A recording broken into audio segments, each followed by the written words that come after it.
Merci de nous recevoir chez vous avec cet entretien que nous accorde le chef de l'État en plein contexte électoral. Alors, des éléments de contexte pour commencer.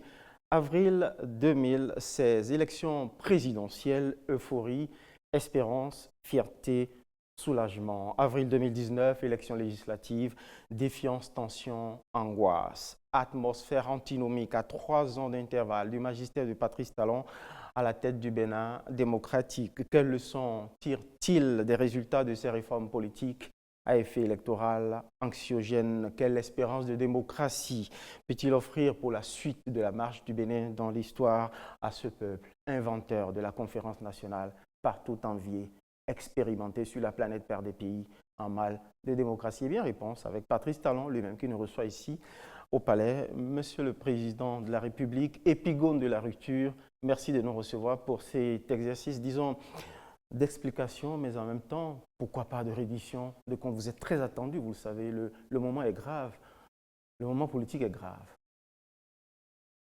Déjà, bonsoir, Monsieur Sounouvou. Monsieur Dossa, bonsoir. Mais c'est avec plaisir que nous allons aborder un sujet qui intéresse tant nos concitoyens et qui nous interpelle.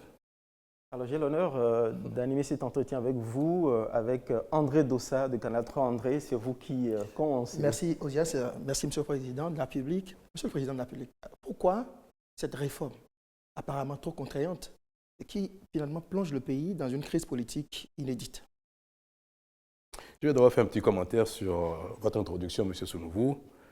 Belle, assez poignante, mais qui matérialise un fait très simple.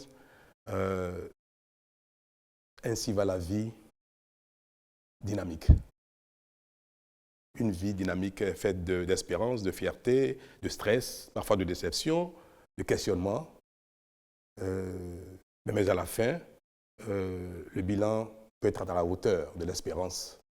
Mais au quotidien, le stress de l'action, les questionnements révèlent bien le caractère dynamique de la vie, surtout la vie en communauté. Alors, vous avez introduit, M. Dossa, cette question de manière frontale. Pourquoi cette réforme? Je dois vous avouer, et je m'en voudrais de ne pas le dire, cette réforme du système partisan n'a pas été l'initiative du président de la République. On l'oublie trop souvent et il convient de rétablir cette vérité. Nous avons, les Béninois, toutes tendances confondues, nous avons tous une certaine conscience de l'état de déliquescence du système partisan. Depuis 1990, depuis la conférence nationale, nous avons opté et instauré un système partisan pluraliste et qui depuis a fait ses preuves et son chemin. Et il est malheureusement à constater que c'est davantage les perversions de ce système qui le caractérisent aujourd'hui. Et ne rien faire serait une faute de la classe politique. Et c'est bien pour ça que, je crois, en 2015, à l'entrée en mandature de la 7e législature qui est en cours, cette question a été évoquée et les députés, par la voix du président élu, ont indiqué que cette mandature serait celle de la réforme du système partisan. Je n'étais pas au pays. C'est une question récurrente d'ailleurs. Question récurrente. Depuis fort longtemps.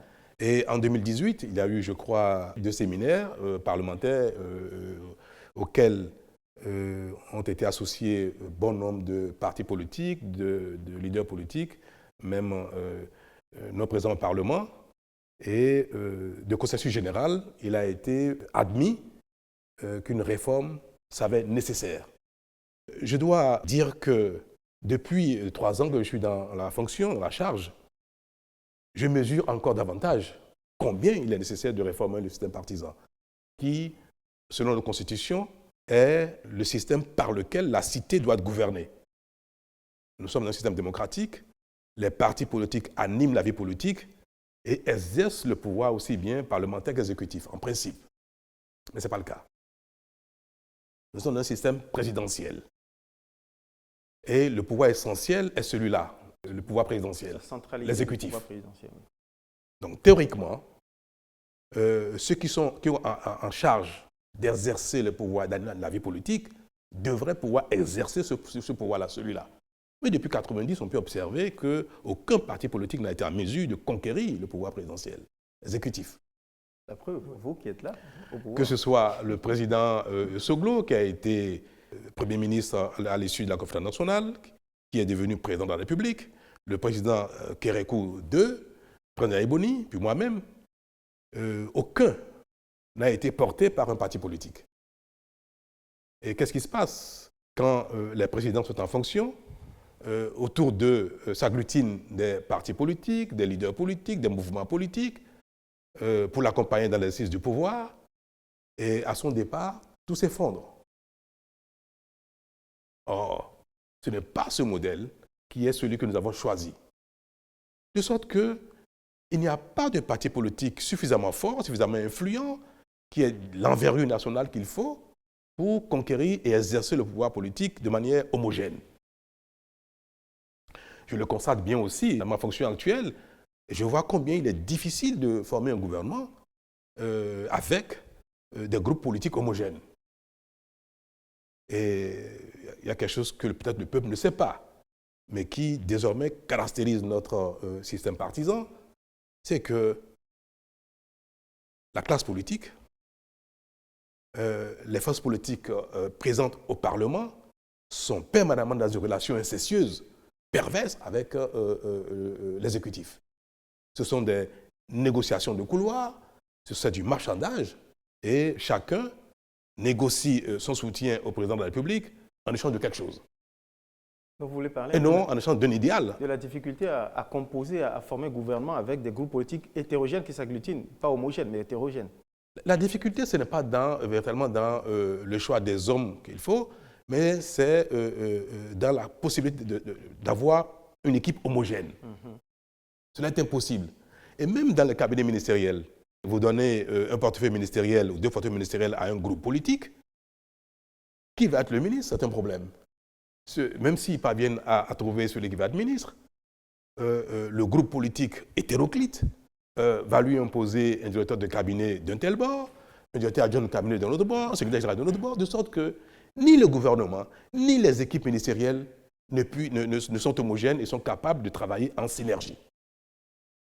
Le peuple ne mesure pas ce que c'est comme perversion et combien cela handicape la bonne gouvernance et la gestion convenable du pays. Je ne peux pas aller plus loin parce que mon rôle, ce n'est pas de tirer sur la classe politique, mais c'est de contribuer à l'amélioration des choses. Et je veux dire que ce choix qu'a fait la classe politique, toutes tendances confondues, pour réformer le système partisan, est à saluer. Je l'ai salué, je l'ai appuyé, bien qu'il n'ait pas été à l'origine. Quand bien même le candidat, Patrice Talon, a quand même porté des propositions de réforme institutionnelle et politique. Je l'ai signalé pendant que j'étais candidat. À mon avènement dans la fonction, je l'ai signalé également. Mais ce genre de réforme relève davantage de la volonté politique et de l'action politique que de l'action de gouvernance de l'exécutif. Et c'est pour ça que l'aide des réformes ayant permis la chose, les députés ont été dans cette dynamique et ont mis en place cette réforme en votant deux lois, l'une relative à la charte des partis et l'autre relative au code électoral. Ces deux lois ont consacré une réforme osée, courageuse, mais nécessaire. Mais nous y voilà, des réformes qui ont conduit à une impasse, vous l'avez dit vous-même, parce que ça conduit à la validation des deux listes qui vous adoubent, deux listes de partis qui vous adoubent, et puis à l'exclusion des partis d'opposition. Et là, il y a une mal-donne. En fait, la question, c'est de savoir si ce n'était pas suspect, au fond, cette réforme que vous avez portée, parce que je présume que vous y avez adhéré.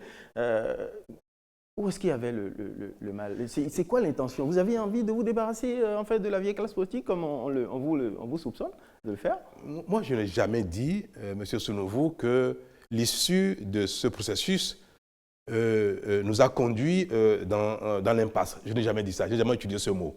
C'est vrai que ce qui se dessine n'honore pas l'image de la démocratie béninoise. Je l'ai dit, je l'ai constaté, et j'en ai été bien désolé. Mais nous ne sommes pas dans l'impasse. Et il faut le rétablir, c'est par abus que nous le disons. Ce n'est pas parce que ce qui se passe n'honore pas l'image démocratique du Bénin que cela constitue un blocage du fonctionnement démocratique du pays. Pas du tout. Fonctionnement démocratique, vous avez dit, Monsieur le Président. Tout à fait. Parce que le fonctionnement démocratique, c'est bien ce qui permet à chacun d'apprécier l'image, le fonctionnement démocratique du pays. Est-ce que chacun apprécie convenablement le processus politique démocratique du pays? Malheureusement, non. Là, justement, il y a mal donne, il y a une partie, justement, des aspirations du peuple qui se trouve être sevrée de la participation démocratique. La compétition politique est par définition sélective. Oui. Ce n'est pas parce que tout le monde participe au débat politique et concourt au choix des dirigeants que tout le monde dirige à la fois, que tout le monde exerce à la fois les fonctions politiques. Le processus de sélection des acteurs politiques, des dirigeants politiques, est par définition sélectif. Oui, forcément. Donc forcément, discriminatoire. Alors, le problème auquel nous sommes confrontés est celui-ci. Nous avons jugé nécessaire, nous tous, de réformer le système partisan de sorte que les partis politiques soient plus forts, plus représentatifs, avec une envergure nationale avérée et qu'ils puissent fonctionner de manière démocratique afin que les valeurs émergent plutôt que ce soit les présidents ou les mécènes qui décident au niveau des partis. Donc, la réforme a été conçue pour être contraignante. La réforme, elle a pour vocation de forcer la main aux acteurs politiques ensemble. Tout à fait, à la fusion, à la constitution de grands partis politiques afin qu'ils soient capables de conquérir le pouvoir exécutif, de l'exécuter de manière homogène et de ne plus introduire dans ce système qu'on peut constater aujourd'hui qu'au Parlement, il y a des individualités qui exigent des comptes partis pour leur soutien au pouvoir avec des exigences donc individuelles, des comptes partis individuels qui en définitive pervertissent le système. Ouais. Donc cette réforme avait donc vocation de forcer la main aux uns aux autres, aux acteurs politiques, aux partis politiques, pour aller à la fusion, à l'union et à la création de quelques 3-4 grands partis politiques dans le pays. Et cette contrainte-là, effectivement, est de nature à gêner et à rendre la compétition plus difficile. Gêner, mais ça ne devrait pas empêcher. Monsieur le Président de la République, que ce soit uniquement vos partisans qui aient réussi à faire face, à relever le défi de rigorisme qu'on observe dans l'applicabilité de ces lois-là, Monsieur le Président. N'est-ce pas ce qui paraît suspect aux yeux de l'opinion? Vous avez raison. Le casting auquel nous avons assisté et qui a abouti à cette compétition qui va s'ouvrir avec 2 formations politiques est de nature à discréditer notre bonne foi collective, à discréditer notre modèle démocratique, mais il faut discerner.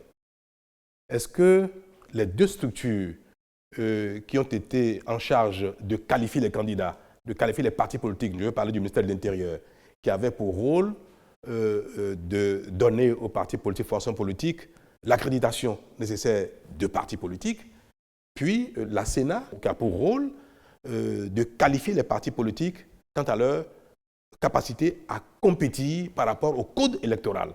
Le respect des dispositions de la Charte des partis a été de la compétence du ministère de l'Intérieur et celui du code électoral, de la compétence de la Sénat. Je concède que ceux qui n'ont pas pu franchir l'étape du ministère de l'Intérieur suspectent celui-ci de n'avoir pas agi de manière équitable. C'est légitime, c'est humain. Quoique je peux vous affirmer que nous avons veillé, le gouvernement a veillé, moi-même personnellement, à ce que la sélection soit certes rigoureuse, mais juste et équitable. Mais au niveau de la Sénat, est-ce qu'on peut reprocher à Patrice Talon au gouvernement en place ou au ministre de l'Intérieur d'avoir influencé la Sénat pour agir de manière partisane et écarter des partis politiques qui sont arrivés à l'étape de la sélection par rapport au code électoral. Tout le monde, il faut être sincère, il faut être honnête sur la question. Personne ne peut me soupçonner d'avoir une relation du genre avec la Sénat qui a donné les preuves de son honorabilité depuis des lustres et qui constitue depuis des temps notre fierté. Et les membres de la Sénat n'ont pas changé. Ceux qui sont là, si vous les trouvez en place, et je peux vous dire combien ils sont reconnus pour leur indépendance et leur impartialité. Alors, 5 partis politiques ont pu réunir les conditions nécessaires, exigées pour participer à la phase Sénat. 3 ont été éliminés. Et parmi les partis qui ont été éliminés, il y a bien des partisans qui n'ont pas également franchi cette étape-là. Donc, ce qu'il faut constater, tout simplement, est que la sélection, elle est rude, difficile et peut-être un peu au-dessus de nos compétences. Peut-être. Mais dire que ce n'est pas des manœuvres, que 2 groupes politiques sont sortis du lot, ce n'est pas honnête. Monsieur le Président, oui. On vous a compris, Monsieur le Président, mais pour remédier justement à cette situation qui, à un point de vue aujourd'hui, constitue un souci, un gros souci pour l'expérience démocratique en cours dans notre pays depuis 30 ans, vous avez invité le Parlement à s'investir dans la recherche d'une solution politique. Étiez-vous sincère, Monsieur le Président? Sinon, comment comprendre l'échec de cette initiative-là au Parlement? Pourquoi, Monsieur le Président, n'avez-vous pas pu contraindre, forcer la main à vos partisans?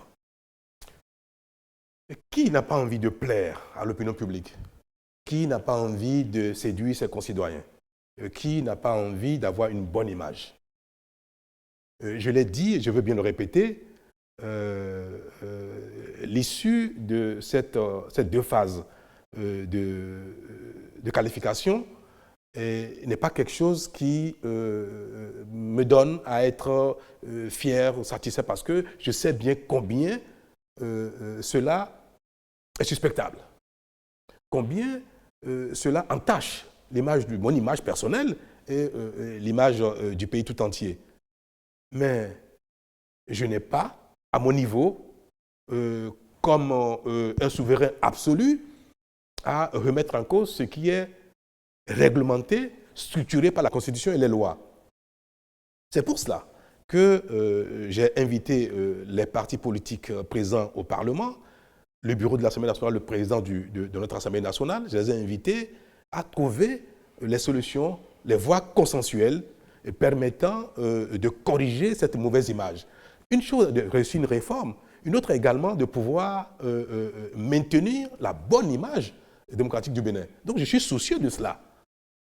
Donc, mais vous savez très bien qu'à cette étape-là, dans un processus électoral qui est à quelques jours de son épilogue, il n'est pas possible que des modifications soient apportées au dispositif sans un certain consensus.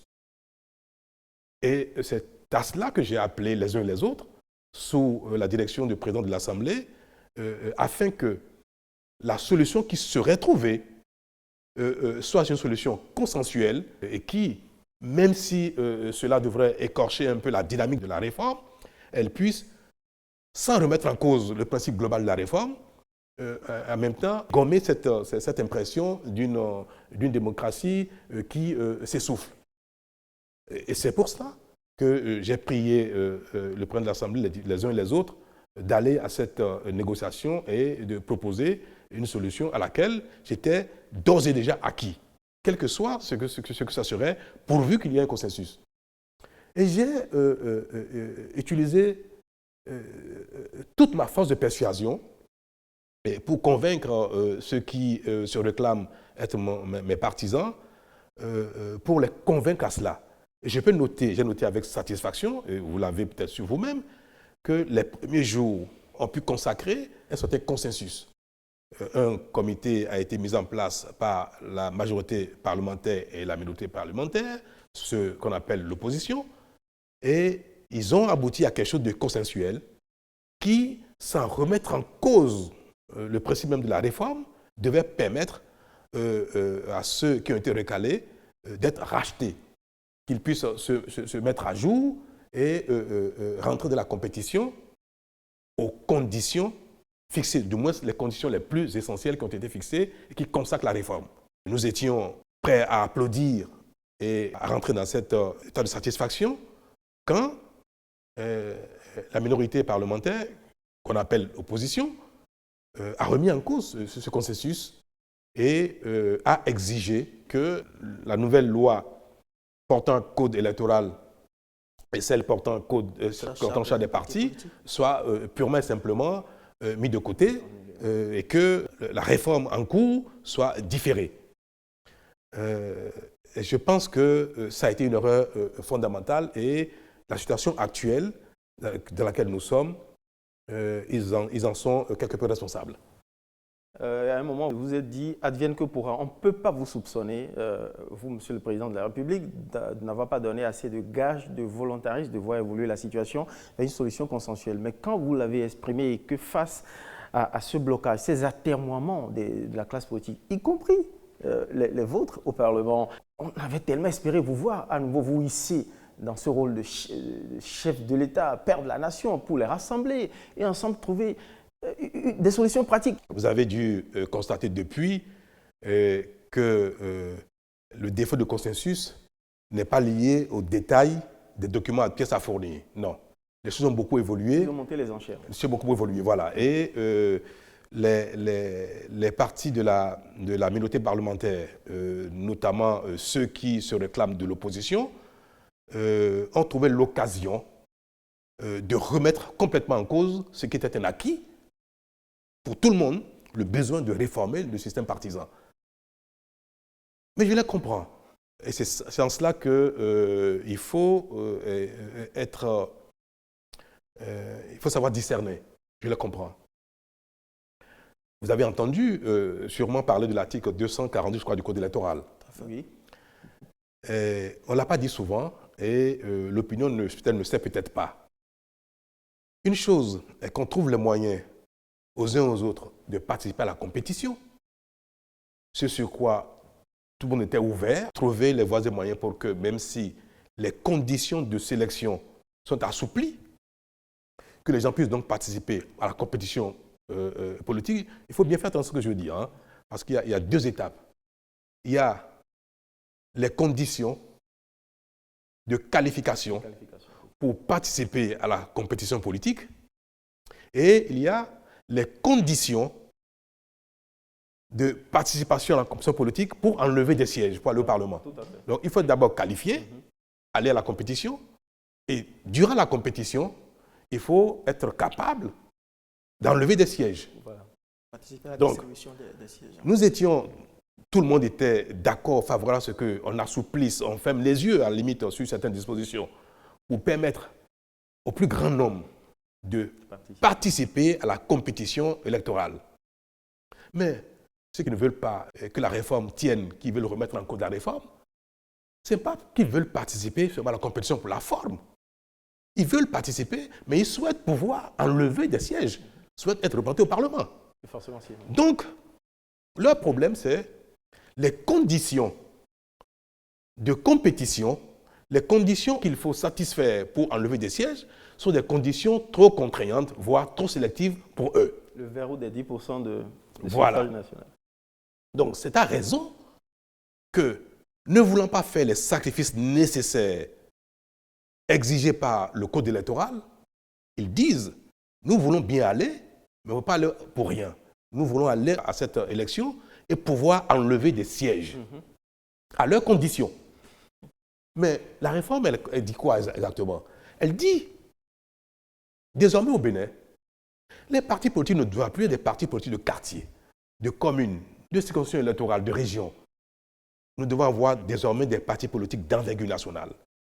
Les partis politiques n'auront plus au Parlement seulement un seul député et que la composition, la mosaïque de la classe politique soit de 30, 40, 50 pièces.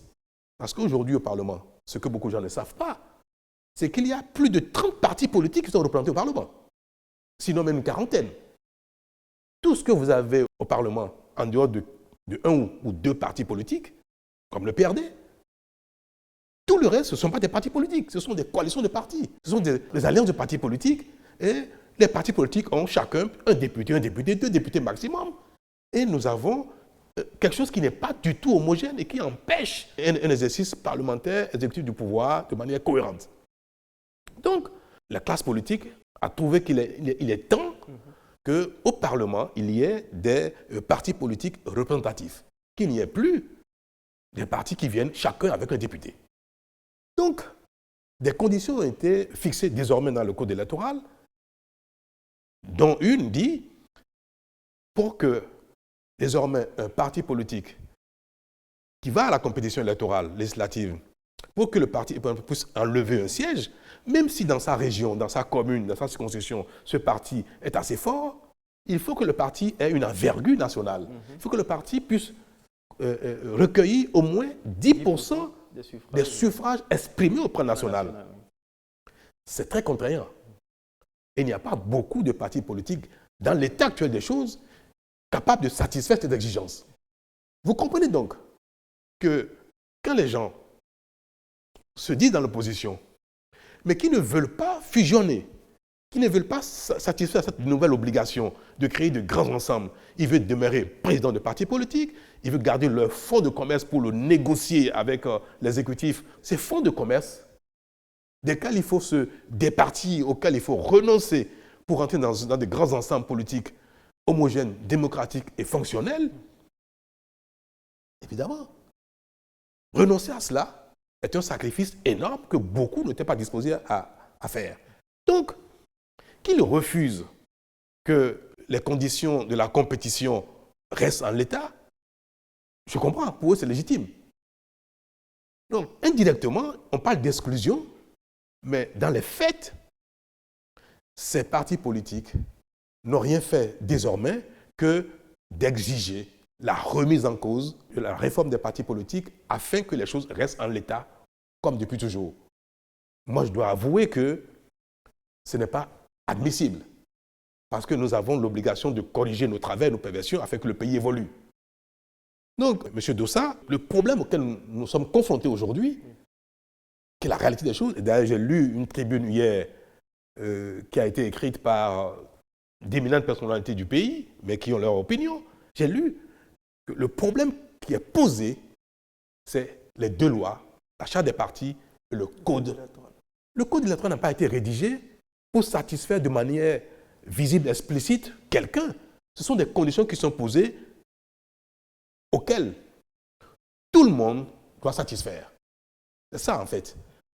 Il n'a pas été dit que des partis de telle couleur sont dispensés de telle exigence et que les partis de telle couleur sont astreints à respecter ces dispositions-là. Le code s'impose à tout le monde. Ceux qui ne sont pas dans la dynamique de respecter le code, aujourd'hui, exigent que le code soit abandonné. Monsieur le Président de la République, quand vous avez fait tous ces efforts, vous avez montré votre bonne foi, votre bonne volonté à œuvrer pour une solution consensuelle et que ça n'a pas abouti au Parlement, pourquoi vous ne prenez pas une ordonnance? L'ordonnance, ce serait pour dire quoi? Pour abroger la charte des partis, le code électoral, pour remettre en cause la réforme voulue, décidée par la classe politique tout entière. Parce que c'est seulement la mise en œuvre, c'est à la cause de la mise en œuvre qu'il y a un revirement. Donc, moi qui ai choisi de faire les réformes nécessaires, quand il s'agit de la réforme la plus importante, majeure, celle qui concerne la classe dirigeante, je dois remettre en cause cette réforme par autorité. Je veux rappeler que la charte des partis a été votée à la quasi-unanimité des partis politiques au Parlement, y compris par ceux aujourd'hui qui refusent la mise en œuvre. Ils savaient bien, mais le problème c'est qu'il faut être humain. Moi je peux comprendre. On prône l'idéal, mais quand il s'agit de satisfaire, de respecter les conditions de l'idéal, chacun en lui commence à rechigner et cherche les voies et moyens de contourner les conditions de l'idéal. Et quand on ne parvient pas à contourner les conditions de l'idéal, on remet en cause l'idéal. Mais il n'en demeure pas moins que cet idéal est reconnu de tous. Alors donc, je n'ai pas dans mon rôle, à remettre en cause un idéal défini et fixé par la classe politique tout entière. Et parce qu'à l'occasion de la mise en œuvre, certains le remettent en cause, j'ai, pour soigner mon image, pour jouer le président... Sauver l'image de la démocratie béninoise. Pour sauver l'image, d'accord, sauver l'image de la démocratie et gommer la mauvaise perception de la chose, remettre en cause ce qui est fondamental. Alors, il faut choisir entre ce qui est fondamental et ce qui relève de la ce soir. Il faut faire quoi? Pour moi, l'image du bon élève de la démocratie, l'image du pays le plus démocratique ne passe pas avant l'intérêt de développement, de bonne gouvernance du pays. Mon choix, il est clair. Même les réformes les plus difficiles, si elles sont pertinentes et nécessaires, nous avons l'obligation de les opérer. C'est déjà ça mon choix de principe sur le choix qu'il faut faire. Maintenant, au-delà de ça, admettons même que je sois disposé à remettre en cause la réforme pour la convivialité, comme on aime bien dire, pour la paix, pour la sécurité de tous, et favorable à ce qu'on diffère cette exigence de réforme. Admettons que je sois favorable. Ce que vous me demandez, ce qu'on me demande de plus en plus, ce que me demandent quelques leaders que je reçois, que je lis, c'est de prendre une ordonnance pour imposer ce que le Parlement n'a pas fait. Parce qu'aujourd'hui, nous avons dit, si le Parlement trouve un consensus, si le Parlement décide, en toute souveraineté, de remettre en cause l'achat des partis, je vais m'y conformer. Si le Parlement décide de remettre en cause le nouveau code électoral et revient à l'ancien code, on va s'y conformer tous. Non, pas les moyens de contester cela. Mais si le Parlement ne le fait pas, le Parlement maintient l'achat des partis, maintient le code électoral. Après les discussions, la grande majorité du Parlement ne va pas dans ce sens. Pour soigner l'image de démocratie du Bénin, je vais, moi, comme un souverain absolu, prendre une ordonnance et légiférer dans un domaine qui n'est pas le mien. Et dire que voilà ce que sera désormais, en toi, jusqu'à nouvel ordre, l'achat des partis. Voilà ce que sera désormais jusqu'à nouvel ordre, le code électoral. Je vais signaler que notre Constitution ne permet pas au président de la République de légiférer dans tous les domaines. Quand on parle on utilise le mot ordonnance. De manière classique, la Constitution permet au gouvernement en place, au président de la République, de légiférer pour la mise en œuvre de son programme d'action quand il a des blocages. Donc on prend des ordonnances dans un champ bien déterminé qui est le champ de l'exécutif pour la mise en œuvre du programme du gouvernement. On ne prend pas des ordonnances dans n'importe quel domaine. On ne prend pas une ordonnance pour fixer un nouvel ordre politique. On ne prend pas une ordonnance pour fixer les conditions de la participation aux élections. Et ça ne se fait dans aucun pays de démocratie. Le jour où on donne à un président de la République de fixer les conditions de déroulement des élections par ordonnance, c'est qu'on a mis à terre tous les fondements et le principal fondement de la démocratie. Parce que la compétition électorale est la chose la plus fondamentale dans le système démocratique. Et il ne revient pas à un homme, fût-il président de la République, de décider par lui et lui seul du processus électoral. C'est cela qui est gênant, parce que ce qui évoque l'article 68 de la Constitution, l'article 68 ne parle pas des prérogatives du président de la République à utiliser la voie de l'ordonnance pour agir. Non. L'article 68 permet au président de la République de prendre des mesures exceptionnelles. Quand il y a blocage Quand il y a fonctionnel, blocage des institutions, oui. Quand il y a remise en cause de l'indépendance du pays, quand le territoire est en danger, c'est très, très limitatif. Oui. Il y a 4 ou 5 conditions exhaustives que la Constitution fixe pour permettre au président de la République de prendre des mesures exceptionnelles. Évidemment, au titre des mesures exceptionnelles, il peut y avoir un décret, une ordonnance ou même une déclaration. Le président de la République qui consulte l'Assemblée nationale, qui consulte la Cour constitutionnelle et qui fait une déclaration à la nation pour prendre des mesures exceptionnelles, ces mesures qui supplantent tout désormais pendant un temps. Mais la Constitution a encadré cela. L'article 69 de la Constitution, qui suit l'article 68, précise que les mesures exceptionnelles doivent être prises dans le sens de la préservation des prérogatives institutionnelles et de sorte à permettre le bon fonctionnement rapide des institutions.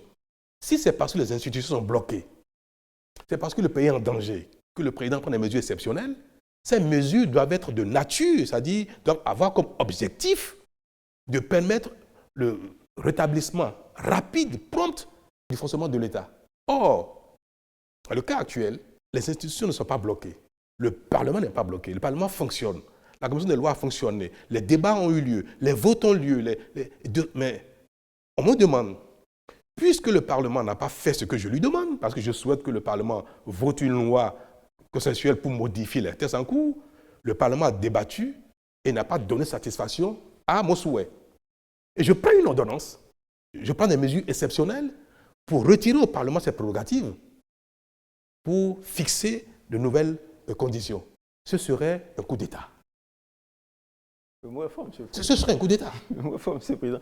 En fait, Ce serait contraire à la Constitution. de vous, Ce serait contraire Oui. à l'esprit même de la Constitution. Vous pensez? Mais tout à fait. Parce que ce en quoi... Un compromis transitoire. Alors, est-ce que le compromis Oui. relève simplement de la volonté de Patrice Talon et de Patrice Talon seul? Peut-être transcendant tout cela, vous aurez pu... Mais nous avons un problème. Nous avons un problème. Nous avons une contrainte. Nous avons adopté une constitution depuis 1990 qui encadre l'exécution de tous les pouvoirs, qui dit comment telle et telle prérogative doivent être exercées. Je consulte les anciens présidents de la République, je consulte la classe politique, les syndicalistes et tout le monde. Je les consulte. Et ceux-ci me prient d'aller dans le sens. Et je transmets cette recommandation à l'institution politique qui a pouvoir en cette matière. Et l'institution politique refuse de donner suite à ma requête. Cette requête a beau prévenir d'une large consultation que je prends soin de transmettre à l'institution. Mais l'institution ne suit pas ma demande. Est-ce que cela signifie qu'il y a un blocage dans le pays ou qu'il y a un dysfonctionnement? Ça peut y conduire, monsieur le Président, non? Non, vous avez dit que ça peut y conduire. Mais est-ce que cela se traduit par un blocage de l'institution? Théoriquement, La Constitution a donné au Parlement ce genre de pouvoir et de manière exclusive. Est-ce que, à tout moment, ce que souhaitent quelques leaders, même beaucoup de leaders, s'imposent aux institutions? Je vais vous dire ce que prévoit l'article 4 de la Constitution. Ce n'est pas inutile. vous êtes très légaliste. Nous avons une constitution qui, pour organiser la cité, dit en quoi chacun est compétent et comment la volonté du peuple doit s'exprimer. L'article 4 de la Constitution. Je vais vous le lire. Article 4. Le peuple exerce sa souveraineté par ses représentants élus et par voie de référendum. Oui. Les conditions de recours au référendum sont déterminées par la présente Constitution et par une loi organique. La Cour constitutionnelle veille à la régularité du référendum et en proclame les résultats. La première alinéa dit, donc, le peuple exerce sa souveraineté par ses représentants élus et par voie de référendum. Il n'y a que deux moyens par lesquels notre Constitution permet de solliciter l'avis du peuple. Soit c'est par le Parlement, parce qu'au Parlement siègent les élus du peuple. Quand le Parlement se prononce, pendant sa mandature, c'est au nom du peuple. Tout à fait. Si l'on veut solliciter l'opinion du peuple en dehors du Parlement, ce n'est pas avoir référendaire. Donc, le fait que Patrice Talon recueille des avis des uns et des autres, consulte les uns des autres, et demande au Parlement que le souhait est qu'il y ait une loi qui est dans ce sens, et que le Parlement ne vote pas cette loi, nous devons, pour le respect de la démocratie et de la Constitution, nous devons nous y conformer. Et je n'ai pas le pouvoir de prendre une ordonnance pour dessaisir le Parlement de ses prérogatives. Et surtout pas en matière électorale. Et c'est pour ça. Même à titre exceptionnel. Oui, mais si je le fais à titre exceptionnel, ce modèle aura été établi désormais au Bénin. Et je vous prie les uns les autres, je prie mes concitoyens de ne pas permettre qu'il soit établi au Bénin, quelles que soient les raisons. Si c'est des raisons du genre, de ne pas permettre qu'un président de la République organise des élections, décide des lois électorales, décide du processus électoral par sa seule volonté, quand bien même sa volonté relèverait d'une certaine consultation ou concertation. C'est trop dangereux, parce que dans 2 ans, dans 3 ans, dans 5 ans, mon successeur peut également à tout moment s'en servir pour modifier le processus électoral à son compte. Après de ça, il y a aussi une Oui. requête qui est formulée Tout à au chef fait. de l'État, Il est c'est des resté- consultations nationales. Oui. Une sorte de conférence Possiblement. nationale. Vous voulez parler d'une assise politique, ce que nous appelons conférence nationale. Qui séduit le monde entier. C'est ça que vous parlez, Parce que la promotion vous a été faite aussi. Tout à fait. d'organiser Des assises nationales. des assises nationales. Donc certains me disent, Monsieur le Président, à défaut de prendre une ordonnance par vous-même, puisque vous n'avez pas vu la Constitution, vous ne voulez pas faire un coup d'État, vous ne voulez pas dessaisir le Parlement de ses prérogatives, mais pourquoi ne pas convoquer une conférence nationale? Alors, j'ai posé cette question, j'ai dit, mais je convoque une conférence nationale à titre consultatif ou à caractère Impératif. décisionnel. Alors, si c'est à titre consultatif, c'est déjà fait, puisque j'ai transmis au Parlement le souhait, la volonté d'un grand nombre. C'est déjà fait. Demain, je réunis à nouveau les partis politiques, les syndicats, la société civile, et je dis, pour notre image, nous sommes tous d'accord, il faut faire ça. Et nous prenons cette recommandation que nous envoyons au Parlement. Nous disons au Parlement que les assises souhaitent, recommandent ceci à vous les parlementaires. Le Parlement ne va pas dans le sens des recommandations des assises. Un nouveau blocage, c'est ça? Ce n'est pas un blocage. Que vous redoutez. Ce n'est pas un blocage. Les lois votées par le Parlement s'imposent à tout le monde, Bien sûr. même s'ils ne sont pas tous d'accord. Jusqu'à ce que ce Parlement finisse son mandat et qu'un autre Parlement vienne changer les choses. Donc, c'est ça l'ordre constitutionnel actuel. Oui. Donc, nous faisons des assises nationales, nous faisons des conférences nationales. Si c'est à titre consultatif, ça ne changera rien du tout. Donc, il faut que ce soit une conférence nationale à nouveau souveraine, qui s'installe et qui décide. Et qui dit, voilà, dans le cadre des élections en cours, le processus en cours, voilà ce qui va se faire. Et cette décision s'impose à la nation entière, s'impose à l'Assemblée nationale, s'impose à la Cour constitutionnelle et s'impose à la Sénat. Cette décision, qui va dans le sens souhaité, va permettre de dénouer ce que nous appelons crise. Mais cette conférence nationale, elle a ce caractère décisionnel, elle a ce caractère souverain. Ça veut dire tout simplement que l'ordre constitutionnel actuel est remis en cause. Une conférence nationale convoquée à caractère décisionnel, dotée d'une souveraineté, capable de prendre une décision qui s'impose aux institutions qui ont la prérogative au plan constitutionnel, cela s'apparente, cela s'interprète, cela est une remise en cause de l'ordre constitutionnel. Pour autant, Monsieur le Président, si cette décision est juste portée sur la question de la crise électorale, rien que ça, vous avez peut-être pas entrevu une possibilité. La Constitution... Cette conférence nationale aurait pu vous donner, vous, possibilité, mandat, justement, de prendre une ordonnance. Après, un compromis large qui porte une sagesse populaire, justement. Monsieur l'Assemblée Sonouveau, s'est avéré... si la cité devait fonctionner ainsi à chaque instant, chaque fois qu'il y a un problème, coup par coup, chaque fois qu'il y a un incident, chaque fois qu'il y a une controverse, on déroge à la Constitution. Moi, j'ai prêté serment pour respecter et protéger la Constitution. Je ne peux pas. L'article 4 de la Constitution n'autorise pas la convocation d'assises politiques, la convocation de conférence nationale souveraine. Elle n'autorise pas. Et ça, les gens ne le savent pas. Notre Constitution actuelle interdit la consultation du peuple par la voie de conférence nationale à caractère décisionnel. Parce que cela est une remise en cause de l'ordre constitutionnel. La Constitution n'a prévu que 2 voies de consultation du peuple. C'est la consultation du Parlement ou le référendum. C'est pour ça que je ne peux pas convoquer une conférence nationale d'assises en cette matière aujourd'hui et lui donner un caractère capable donc de prendre une décision en cette matière. Si je le fais, je remets en cause l'ordre constitutionnel actuel.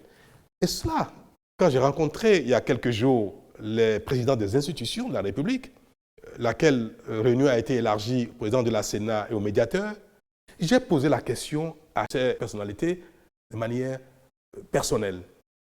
Êtes-vous favorable, monsieur, madame, à la remise en cause de l'ordre constitutionnel actuel? Tout le monde m'a répondu, il n'est pas question. Quand je reçois des personnalités politiques diverses, et que je leur demande, vous êtes demandeur ou favorable à la remise en cause de l'ordre constitutionnel actuel, tout le monde me dit non. Il dit, mais vous ne pouvez pas me demander de prendre sur moi de violer la Constitution, alors que chacun de vous, par derrière, dit, ne remettez pas en cause l'ordre constitutionnel. Je conclue là-dessus, sur ce point-là, messieurs. La prise d'une ordonnance par mois pour interférer dans le processus électoral, en lieu et place de l'Assemblée nationale, en lieu et place de la Cour constitutionnelle, serait, de ma part, une remise en cause de l'ordre constitutionnel. Ce serait interprété comme un coup d'État. La convocation d'une conférence nationale souveraine pour décider aujourd'hui en cette matière serait également une remise en cause de l'ordre constitutionnel puisque cela n'est pas permis, n'est pas envisagé par la Constitution. Et toute conférence nationale qui a un caractère souverain statue au-delà des règles, des lois, qu'elles soient réglementaires simplement, qu'elles soient législatives ou fondamentales, la Constitution statue de manière souveraine. Est-ce que c'est cela que veut notre opinion, notre peuple, pour régler un problème qui certes nous préoccupe, mais qui ne vaut pas, à mon sens, la remise en cause de l'ordre constitutionnel actuel? Alors, quand on est responsable, on dit entre 2 mots, il faut choisir le moindre. Est-ce qu'il faut aller aux élections dans ces conditions? Aller aux élections avec cette image qui ne nous honore pas tant, mais qui, je le reconnais, qui jette un peu la suspicion sur moi, je l'admets. Mais j'ai déjà porté beaucoup de chapeaux, je suis prêt à porter encore ce chapeau, ce n'est pas un problème. Mais est-ce que, vous en êtes vraiment désolé, pour me préserver de cette image, pour ne pas porter ce chapeau, est-ce que je vais organiser la remise en cause de l'ordre constitutionnel actuel? Est-ce que je vais permettre l'instauration d'une arme de destruction massive? Cette arme-là, c'est celle que vous me suggérez, de conférer au président, dans l'histoire politique du Bénin, le pouvoir de légiférer en matière électorale. Même si laisser organiser les élections dans des conditions actuelles pourrait être considéré aussi comme un échec au plan des réformes politiques que vous portez? J'ai l'habitude d'être direct.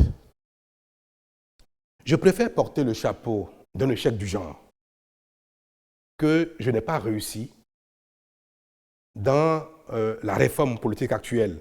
Je n'ai pas réussi à appeler les uns les autres à mettre en place une réforme qui corrige nos travers, mais en même temps parvient à l'instant à préserver notre image.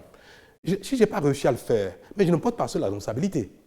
Mais je n'ai pas réussi à faire cela, est-ce que pour autant, je vais être égoïste à ce point et aller jusqu'à la remise en cause de notre Constitution et saisir une arme qu'on me donne inconsciemment, parce que beaucoup de gens ne sont pas conscients de l'arme comme étant. Moi, j'en suis conscient. Et je sais que je suis un homme. Je ne sais pas de quoi je serai capable demain. Je ne veux pas tenir dans mes mains une arme que je pourrais être tenté d'utiliser à d'autres fins demain. Mais après moi, même si moi je ne le fais pas, celui qui succédera dans 10, 15, 20 ans, nous aurions mis dans les mains du président du Bénin une arme qui peut faire pire que ce que nous voulons corriger aujourd'hui. Il faut se garder de faire ça. Et c'est bien pour ça que je dis, ce mal, ces élections telles qu'elles se présentent, ont quelque chose qui, pour moi, porte un certain discrédit. Je l'accepte. Je veux bien assumer cela.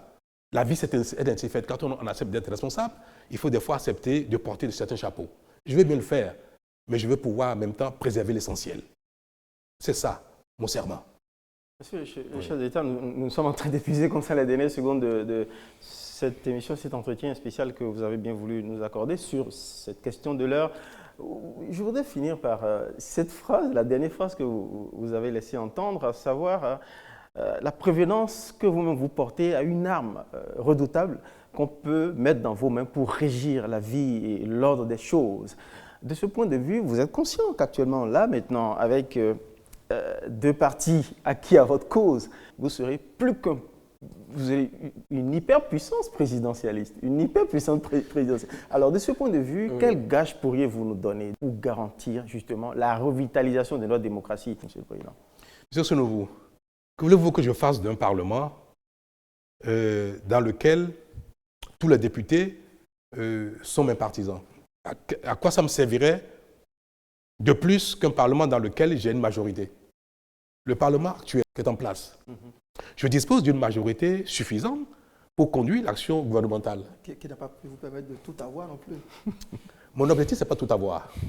J'ai voulu réviser la Constitution par 2 fois. Et je n'ai pas obtenu la majorité nécessaire pour réviser la Constitution. La dernière fois, la toute dernière tentative, j'avais la possibilité d'aller au référendum. J'ai dit non. Parce que la révision d'une constitution doit être toujours consensuelle. Mais mon action, le succès de mon action n'est pas exclusivement fonction de la révision de la constitution ou des réformes constitutionnelles que j'ai voulu faire. Et je n'ai pas vocation, par moi et moi seul, pendant mon mandat, de transformer le Bénin, de tout régler en une fois. Je n'ai pas cette prétention. Je n'ai pas besoin d'avoir un Parlement du genre. Et dans tous les cas, ce n'est pas parce que 2 grandes formations politiques seraient allées au Parlement et seraient les seuls présents au Parlement que cela me donnera une homogénéité absolue. Non, il ne faut pas se faire d'illusions. Le Bénin est un pays de grande démocratie, de grands débats. Et même au sein de ces 2 formations politiques, il y a déjà des courants de pensée, de compétition en interne dans les partis politiques, ce qui est bien d'ailleurs. Donc je ne crains pas que du jour au lendemain, la démocratie au Bénin bascule. Parce que le débat démocratique, la critique de l'action gouvernementale ne se fait pas qu'au Parlement. Et d'autres élections arriveront très vite. Dans 1 an, nous allons aux élections municipales. Dans 2 ans, nous allons aux élections présidentielles. Dans 4 ans, nous aurons à nouveau des élections législatives. Je pense que la réforme aura fait son chemin et que les uns et les autres auraient pris le train en marche et notre processus démocratique n'aura plus de vigueur. C'est certain. Donc, pour moi, il est évident que ce chemin difficile sur lequel nous sommes va nous amener à un lendemain meilleur en matière d'animation de la vie politique. Et les partis politiques qui, parce qu'ils ont refusé de faire les efforts qu'il faut, ne sont pas aujourd'hui peut-être présents, auront l'occasion de revenir au Parlement peut-être de manière plus forte, de manière plus structurée, et seront capables demain de conquérir le pouvoir exécutif, de l'exercer ou d'être majoritaire au Parlement, mais sans que ce qui s'est passé aujourd'hui établisse de manière éternelle une vie politique sans débat. Ce n'est pas vrai. Je vais vous dire une chose. La réforme, elle est difficile. On l'a évoqué longuement tout à l'heure. Je voudrais profiter de cet entretien pour quand même féliciter les partis politiques qui ont fait le sacrifice de fusionner, qui ont renoncé à leur intérêt individuel, à leur fonds de commerce, il faut le dire, pour créer ces 2 grands partis politiques. Je souhaite qu'il y ait au Bénin une 3e force politique, une 4e force politique de cette envergure-là, dans lesquelles les gens auraient fait les sacrifices nécessaires. J'ai noté qu'au Bénin, il y a plus de 250 partis politiques. Et j'ai interpellé les responsables des 2 partis en question et j'ai remarqué que chacun de ces nouveaux partis regroupe plus de 70 à 80 partis politiques avec des dizaines de mouvements politiques, de leaders politiques. Je vois que les deux partis, ensemble, regroupent plus de la moitié des partis politiques existants au Bénin, c'est-à-dire ensemble près de 140 à 150 partis politiques, les deux formations en question. J'ai remarqué également que ces deux formations regroupent plus de 2/3 des partis politiques présents au Parlement actuellement. Et je dis, mais donc, ces deux partis ont quand même certaines représentativité. Ces deux partis ne sont pas que deux partis politiques, selon le schéma actuel, la mosaïque actuelle. C'est entre environ 150 partis politiques qui vont à la compétition, mais dans une autre dynamique, dans une dynamique de regroupement. Nous avons déjà, d'une certaine manière, réussi un peu ce que nous espérons. Parce que nous voulons que les partis politiques fusionnent. On veut de grands ensembles politiques. De 250 partis politiques, nous avons aujourd'hui plus de 200 partis qui sont regroupés en deux partis politiques. Imaginez que du reste sortent encore un ou deux partis politiques. Est-ce que nous n'avons pas réussi? Donc ce qui se passe, il faut pouvoir également le lire sous un autre angle. C'est difficile, mais qui ouvre le chemin d'un succès de la réforme du système partisan. Ce que les deux ont fait, nous allons prier, nous allons tout faire pour que le reste fasse autant. Vous avez vu l'article 242 du Code électoral. Vous avez vu un chiffre 4 dedans. Dans ce code déjà, on sent que le nombre de partis politiques est pressenti, souhaité pour animer le Parlement et les politiques du pays ne devrait pas dépasser 4 ou 5. Le choix du Bénin, le choix de la réforme, c'est d'amener les 250 partis politiques à se regrouper, à se répartir en 3, 4, 5 grands partis politiques dans le pays pour effectivement jouer leur rôle. Et cela a été explicitement ou implicitement, on doit dire dans le code électoral. Donc il s'agit pour nous d'agir, de prier, de tout faire pour que les gens se fondent dans des grands ensembles pour jouer leur rôle en tant que parti politique d'envergure nationale, capable d'influencer la gouvernance dans le pays, capable de conquérir le pouvoir et de l'exécuter de manière homogène. Donc ceux qui ont réussi, ceux qui l'ont fait aujourd'hui, peut-être parce qu'ils sont dans ma dynamique, ils ont fait les sacrifices qu'il faut. Vous avez vu dans les partis des gens qui étaient des adversaires éternels. Je ne vais pas citer de nom, mais des gens qui n'auraient jamais pu se mettre ensemble dans un parti politique. Certains ont renoncé à être présidents de parti, ont renoncé à tout rôle et se retrouvent simplement comme de simples membres de partis politiques. C'est un sacrifice énorme. C'est à cela que je voudrais inviter les acteurs politiques, les uns les autres, à faire ce sacrifice et à pouvoir rentrer dans les partis politiques à caractère, à dimension, à envergure nationale, afin que ce que nous avons vécu cette année, ce que nous sommes en train de vivre, ne se répète pas. Et d'ailleurs, nous n'avons pas le choix. Ils vont devoir le faire parce qu'ils ne vont pas renoncer à exercer ce qu'ils veulent bien faire comme métier de la politique. Donc, à quelque chose, peut-être malheur sera bon. Je suis pragmatique, je suis quelqu'un de réaliste et je suis quelqu'un qui avance malgré les difficultés. Je suis quelqu'un qui cherche les voies et moyens pour corriger nos insuffisances, mais parfois, à l'impossible, je ne suis pas tenu. À l'impossible, je ne veux tenir personne et je voudrais que nos difficultés nous permettent de voir de manière plus lucide notre réalité et au lieu de fermer les yeux là-dessus, de les corriger, de corriger nos travers et d'avancer. C'est cela mon souhait, c'est cela ma position et je voudrais pour finir prier la classe politique, les leaders politiques de ne pas appeler à incendier le pays.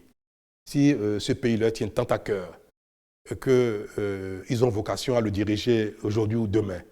Ce n'est pas un pays brûlé, ce n'est pas un pays en cendres qu'ils auront à diriger demain.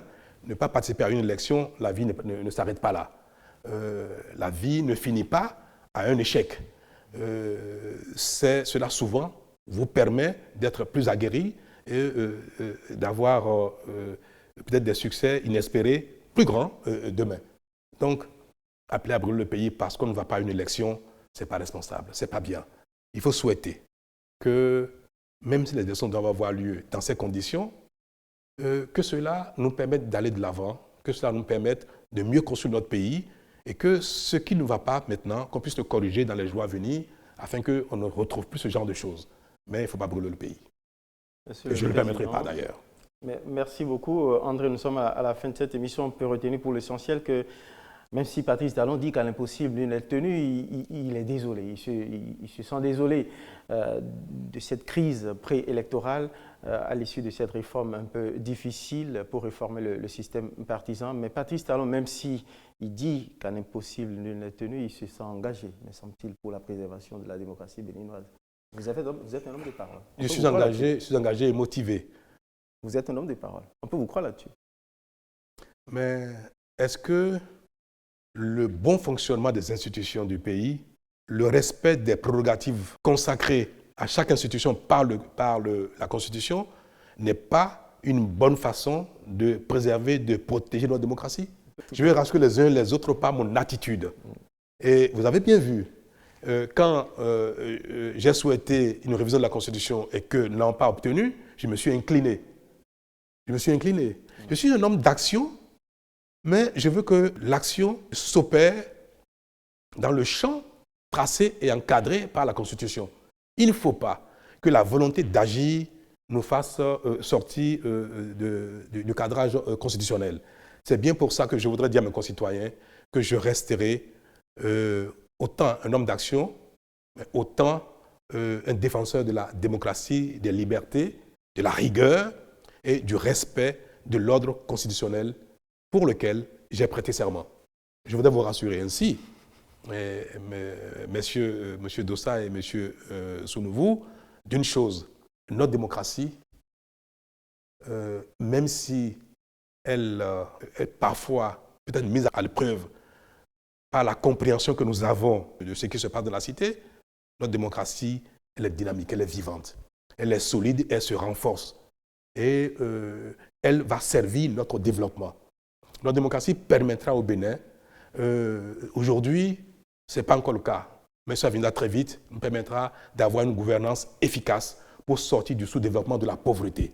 Il ne sert à rien de se contenter d'une démocratie aisée, confortable, et qui, malheureusement, nous maintient dans la perversion, éternise nos travers, nos insuffisances, et in fine, nous amènera dans le chaos. C'est pour cela que la démocratie doit rester un outil de développement. Et toutes les fois que, en respectant les dispositions de l'ordre constitutionnel, en préservant la démocratie, nous allons trouver les voies et moyens pour corriger nos travers, nous allons le faire parce que c'est cela qui nous permettra de mieux vivre. Merci beaucoup à vous, Monsieur le Président, de nous avoir reçus. Merci pour cet entretien. Le peuple, la nation béninoise, prend acte de votre profession de foi démocratique. André, c'est la fin. Merci, Osias. Merci, Monsieur le Président de la République. Merci. Merci bien. Merci pour votre citoyenne attention. Merci.